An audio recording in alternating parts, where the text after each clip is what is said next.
What's up, everybody, and welcome to another edition of AGR'S Pop Culture Reviews. And I know what you're thinking. Jiminy Crickets, Alan. Another Wonder Woman statue? Well, here's the deal. This is not any ordinary Wonder Woman statue. This is Lynda Carter. Now, we can all be honest with ourselves. Every young adolescent boy has that moment where they start to see girls in a different way. And you all know what I'm talking about. That weird kind of tingly feeling when you see something that you really like. Well, that person for me initially was Lynda Carter, especially when I saw her dressed up as Wonder Woman. She would be the progenitor for every woman that I was ever attracted to later on in life. And look, I'm just gonna keep it real with you guys. I certainly didn't stay tuned to the 1970s TV series for the gripping narrative or the compelling storytelling. I watched for Lynda Carter. Let's just face the fact, Lynda Carter is a goddess. She is sheer perfection, and paradoxically enough, she looks even better now than she did when she was younger. Guys, this really goes without saying, but I'm so excited to be able to have this in studio. Today we're gonna be taking a look at TweeterHead's Wonder Woman Maquette, also known as the Lynda Carter version. Let's take a closer look. Ever since I reviewed Michelle Pfeiffer's version of Catwoman from Batman Returns, I was really impressed with TweeterHead, and they certainly didn't disappoint here. The head sculpt on this piece is absolutely gorgeous, guys. That is definitely Lynda Carter. From what I can observe, there are definitely no CQ issues here. The bone structure in her cheeks are perfect, especially the eyes, guys. They did an amazing job here. They recreated the character really well. The sculpt and shading in her upper shoulders, especially in her clavicle area and the neckline, look really well done. I'm very impressed on how organic this maquette looks. The attention to detail also continues to the midsection of this figure. They did a really good job, particularly with her costume.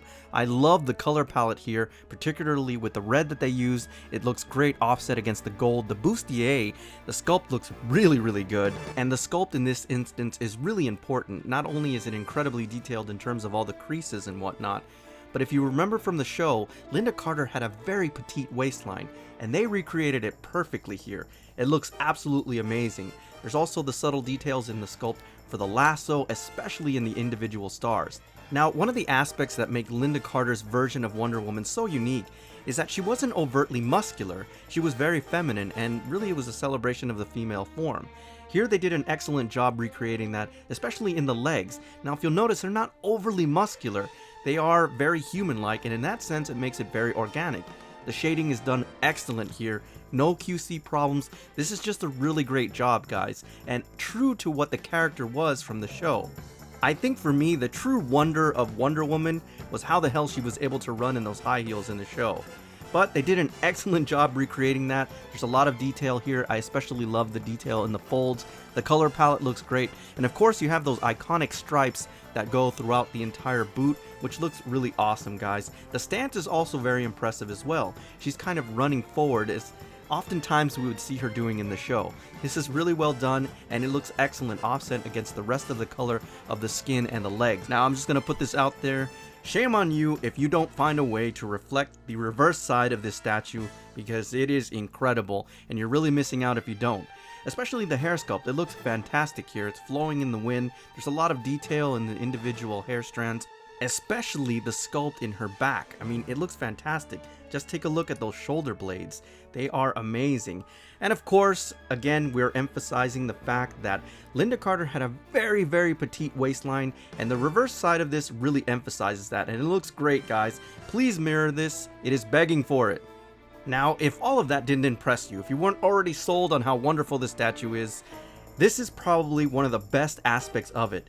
The base is one of the more unique things I've ever seen, and it really goes with the entire motif of the 1970s TV show. This is stunningly beautiful, guys. I love the stars. They look great, especially the different tones in the gold that they used. And probably the most impressive thing about it is that it has a very small footprint relative to the statue. I have to put this in a whole new category. This is the Grail piece of Holy Grail pieces. Not only is it very unique and very rare because Lynda Carter doesn't get as much love as she should, but it's also a maquette that is a limited edition, so there's only a few of them out there. Now, here's the only problem that I have. It doesn't come with a certificate, and it doesn't come numbered, which really sucks, but nevertheless, they're very rare, guys. So if you're a fan of the old TV series, if you're a fan of Lynda Carter, you should pick this up now, because it will go up in value, and once it gets to eBay, astronomical, guys. Now before I go, I just want to send a special shout out to the folks over at TweeterHead and Sideshow Collectibles for sending this wonderful piece over for review. Alright everybody, so that's my official review on TweeterHead's Wonder Woman maquette, also known as the Lynda Carter version. As always, I thank you for tuning in, and I'll see you on the next AGR's Pop Culture Reviews.